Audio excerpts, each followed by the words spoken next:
News 28 मराठीमध्ये आपले स्वागत आहे। आजच्या मोठ्या बातम्यांबद्दल बोलूया। ग्रामपंचायत सदस्यांच्या तुटपुंज्या मानधनाचा प्रश्न ऐणीवर, मानधन वाढवण्याची शासन दरबारी मागणी।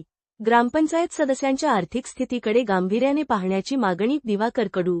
ग्रामपंचायत सदस्यांना मिळणारे तुटपुंजे मानधन आणि वाढत्या महागाईचा विचार करता सदस्यांना न्याय्य मानधन मिळावे अशी मागणी नागपूर जिल्ह्यातील कळमेश्वर तालुक्यातील धापेवाडा येथील ग्रामपंचायतीचे सदस्य श्री दिवाकर वसंत कडू यांनी राज्याचे महसूल मंत्री व नागपूरचे पालकमंत्री नामदार श्री चंद्रशेखर बावनकुळे यांच्याकडे एका पत्राद्वारे केली आहे। मानधनातील तफावत आणि महागाईचा फटका दिवाकर कडू ग्रामपंचायत सदस्य धापेवाडा यांनी आपल्या पत्रात नमूद केले आहे की गेल्या 18 वर्षांपासून ग्रामपंचायत सदस्यांना केवळ 200 रुपये प्रति महिना मानधन मिळत आहे। 5 वर्षांच्या कार्यकाळात ही रक्कम केवळ 12,000 रुपये इतकी होते। सध्याच्या वाढत्या महागाईच्या काळात शिक्षण, आरोग्य, वीज बिल, गॅस आणि घरपट्टी यांसारख्या अत्यावश्यक खर्चात या मानधनातून कोणतीही मदत होत नाही, असे त्यांनी स्पष्ट केले।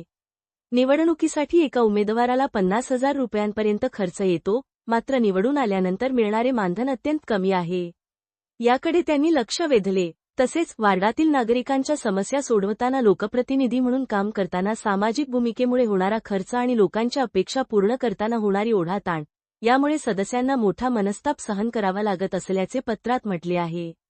ग्रामपंचायत सदस्यांच्या आर्थिक स्थितीकडे गांभीर्याने पाहण्याची मागणी दिवाकर कडू यांनी केल्याने ग्रामीण भागातील स्थानिक स्वराज्य संस्थेतील लोकप्रतिनिधींच्या मानधनाचा प्रश्न आता चर्चेत आला आहे।